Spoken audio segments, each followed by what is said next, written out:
Well, that ending of Fate Stay Night Unlimited Blade Works. That dialogue.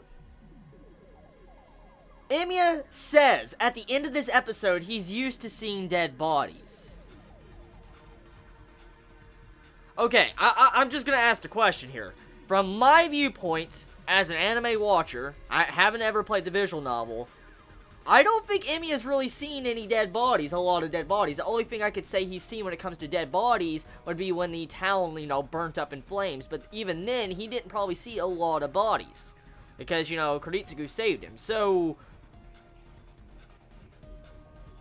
that dialogue throws me off. Is he talking actually about dead bodies, or is he talking about maybe because he's fixed so many objects that he can understand if something's dead? Like, I have a theory with whatever happened at the end of this episode. Emiya instantly knew who was fine, like everybody's fine. He knew their conditions. And if we look at Emiya's power, since the very beginning of the first episode, or episode 0 technically, or I guess episode 1 it was really introduced, episode 1 of Fate Stay Not, pretty much Emiya has this ability to where he can actually look at the components of each individual thing of a part. And I'm guessing his ability he uses, his strengthening magic, in the way he can break things down and figure out what components they are, I'm guessing he can do the same to humans. And that's probably how he was able to understand they were fine. And maybe that's the reason why he says he's used to dead bodies, because he actually knows objects. He's fixed so many objects that were close to the point of death that he counts seeing dead bodies as that. I mean, I'm just saying, I don't think Emiya's seen that many corpses, so I'm just coming up with what I have as a theory. But anyways, getting off that dialogue, I want to talk about a couple things. This episode of Fate Stay Not, that beginning,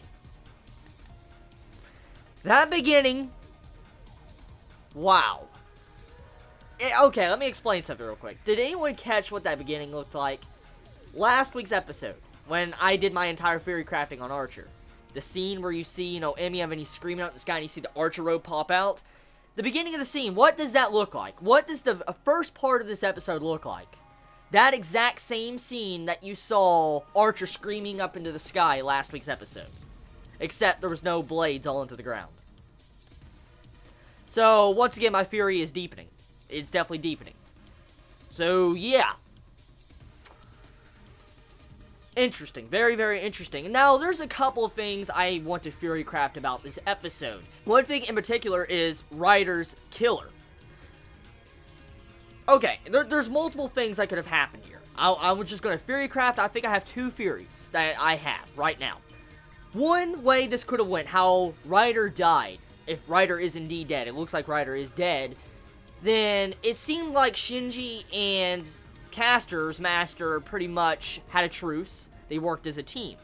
And as we know, technically Castor is controlling her master, and so technically she control whatever he says. I personally believe that Shinji and Castor's master worked together. They were working together, and then Castor backstabbed Ryder, killed Ryder. That explains why Castor was there, using her familiar, or shadow clones pretty much, in the floor fighting Saber, and then she went over there to kill, Ryder. So, that explains that overall aspect, but there's a lot of questions you can get from that. One thing that really busts this theory is that we know for a fact someone walked into that room and someone was invisible. Someone was indeed invisible, so we know it was a servant. Unless it's a mage that can use invisibility. And usually servants can actually sense other servants, because you had Saber actually state in this episode, like she could sense another servant on the floor she was at, where Rin and Emiya were on. But she could not sense a servant down below. And we clearly saw Ryder was in the floor with Shinji, in the same room. So why couldn't Saber sense this person? That is the question I'm wondering. And it's not just that. We know for a fact that was a servant. And we know Castor was there, because the familiar. But the question is, was the servant that Saber sensed Castor? And did Castor, make a duplicate of herself? Did she go down and assassinate Ryder? But see, here's the thing that busts this theory. Castor, from what we saw last episode, she was very dark. She would kill people. Like what she was about to do to Emiya. And about to take, Emiya's command seals. That's what, Castor was going to do. You would think Castor would do the exact same thing to Shinji. I mean, if she killed Ryder and did that, what we just saw, it makes you think, wouldn't Castor do the exact same thing to Shinji, since his you know, he has, like, command seals. So, that's a big question. Another thing, too, is the way Ryder died. It looks really off from a magical type death like Castor. Because Castor would use, like, magic. We saw her use magic and stuff. And the way Ryder looked like she was dead, it looked like she was beat to a fucking pulp. Like, she was beat to hell and back. Like, oh my god. And then her neck was completely snapped around. It was like a close combat type fight where someone just snapped her neck completely around. And that, oh my god, the rotation on her neck. Holy shit. That is nightmare fuel. That is straight out nightmare fuel. When I saw that neck of Ryder just twist around and go back and saw it like this dangling, I'm like, I just, oh my god. Oh my god. Fate. Oh my god. That's oh my god. That's violent. That is fucking violent. When I saw that neck spin around, I was like, I didn't expect that shit. I'm like, holy shit. Now, let's get back on topic. Like I said, the way Ryder's death looked pinned on the walnut, you see like she's pinned and all that, and you see how her neck just rotates around, it makes me believe that it was a servant with physical combat capabilities. If it was Berserker, it would be a lot more damage inside the room. Let's just be real here. If there's Berserker, that entire room would be fucking destroyed. So I highly doubt it's Berserker. Lancer. Since Shinji isn't technically the master of Lancer, which I actually thought Shinji was going to be the master Lancer, judging by his personality, which I was kind of shocked it was Ryder. Still, the point of it is that it could be Lancer. Lancer technically is, you know, a physical combat person. But, I mean, still, once again, it doesn't suit his character either. Because, I mean, Lancer, he was trying to kill Emiya in the first episode, too. I remember that. He was trying to kill him. So, it couldn't possibly be Lancer, because he would have definitely went after the Master right after that, because of how whoever Lancer's Master is a coward. So, it's definitely not Lancer either. Saber, we know what Saber is doing. Let's see here. Castor, Castor's one. Definitely a culprit. Let's see, I'm trying to think of everyone. See, Assassin? Assassin, no. I don't personally believe Assassin would do that. Go invisible like that. Well, that would make sense, actually. Assassin going invisible, since it was invisible, and like an assassination with a neck snap, that could be possible. Since Castor's familiar was there, and Castor can manipulate another person, for instance, you know, since she technically summoned Assassin, it's possible Assassin did that. And maybe Castor used some form of magic on Assassin and caused it to where no other servant can sense him. Or maybe it's because the reason why Assassin could not be sensed, if it was Assassin, was because he's not really a real assassin, since he was, like, summoned under wrongful conditions. As we found out last week, since technically Castor, a servant summoned another servant, I guess Assassin's not really like a traditional type assassin we would see in Fate Zero. So maybe that's the reason. Maybe other servants can't sense Assassin. That might be possible. That right there could be possible. But it still doesn't explain the aspect of why couldn't Ryder be sensed by Saber. See, there's a lot of questions that are just not adding up with this episode. Why didn't Saber sense Ryder down below with Shinji? Even if my theory with Assassin probably having some form of magic on him or he couldn't be sensed or whatever, it still doesn't answer the question, why could not Ryder be sensed? Now, here's another thing. Could it be Archer? That's another question, too. It could possibly be Archer. We have seen Archer go invisible following, you know, Emmy and stuff. We've seen this. And it's possible that Archer could do this. I mean, Archer hasn't really shown, like, someone that would go after the Master and kill a Master, because he would usually. I mean, even though what he did last week, I highly doubt Archer's that type of person, especially if my theory proves to be true.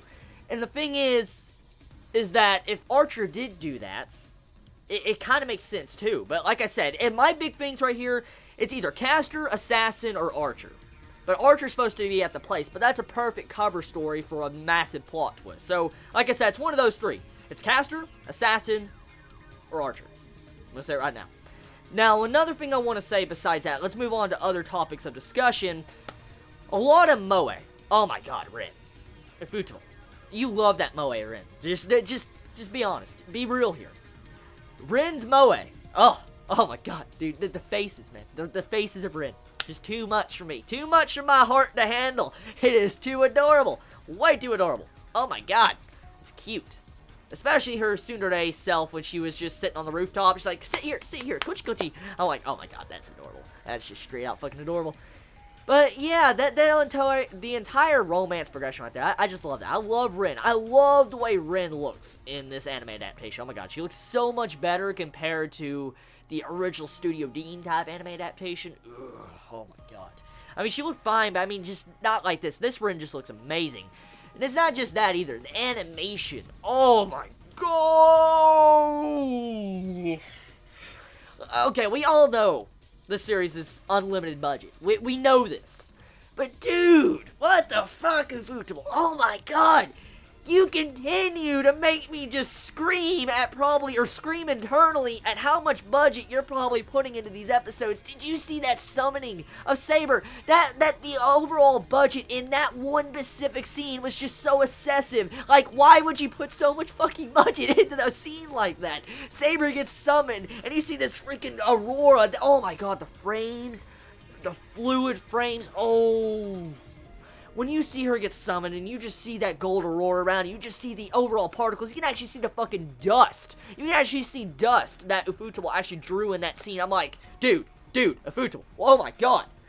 One scene I think is just unlimited budget. Next scene, the next episode is even greater than the last scene. I'm like, how can you afford this, Ufotable? Oh my god. Well, I guess it kind of makes sense when you sell Fate Zero for freaking $250 each freaking half of the series. I guess, yeah, it kind of makes sense why you could spend this much money, because I'm willing to spend that amount of money for a series like this, and which I will be doing next month. But anyways, let's talk about the beginning. Let's talk about the beginning of the episode, okay? I want to go back more into my Archer theory. Okay, so at the beginning of the episode, like I said, it's very similar to the last week's episode when we saw the entire dream sequence with Rin. And then this time you saw it to where Emiya had that dream sequence, and you saw, like, he was sitting in the same area. It looked a lot more clearer compared to the last week's episode, where we saw, like, a blurriness of Emiya and then Archer. This episode, we get to see the same hilltop, except Emiya, it looks like he has some form of Guilty Crown type freaking skin disease thing going on. I mean, in Guilty Crown, I remember that exact, skin disease, probably about the crystallization, whatever, the black crystals. That's exactly what it looked like on Emmy. I'm like, holy shit, what the fuck is going on? Like, whoa. Just like, is that telling me that Emmy is going to die at the end? Because like I said, I know there's 3 different routes. I know there's an Unlimited Blade Works route, I know there's a Heaven's Field route, and I know for a fact there's a Fate route. And so, I know for a fact there's bad ends in visual novels. And so, are you telling me that maybe Emiya could die? If Emiya dies, oh my god. Because that's what it's making me think. If Emiya dies, I'll be like, what the fuck? So, yeah, that entire scene. So, the episode, for the most part, brutal, enjoyable, music is top as hell. Animation, oh, dude, just unlimited budget. 10 out of 10 for animation. I mean, nothing has beaten the animation in any of these episodes from any anime this year. Just hands down, honestly. The only thing I could say, arguably, that is probably at the level of animation as Ufotable with their budget with Fate Stay Not is probably certain episodes of Hunter x Hunter. But even then, it still doesn't top some of this animation. So, yeah, the episode, great. I'll give it a 8.5 out of 10, I guess. An 8.5 out of 10. Tell me your thoughts in the comments below. How do you feel about my overall theory crafting with whoever possibly killed Shinji's servant Ryder? Let me know in the comments below who you think. Please try to keep it spoiler free. I avoided the comments last week because there was just so much spoilers coming in. I'm like, fuck, nope, abandon ship. So please try to keep it down low. If you're going to, talk about future events, please put a spoiler tag on top. I am fine with visual novel players talking about those type of events, but if you want to talk about spoilers for the future, please put a spoiler alert on the top. So anyways, you all have a wonderful day or night wherever you live. Please be safe. Chibi out.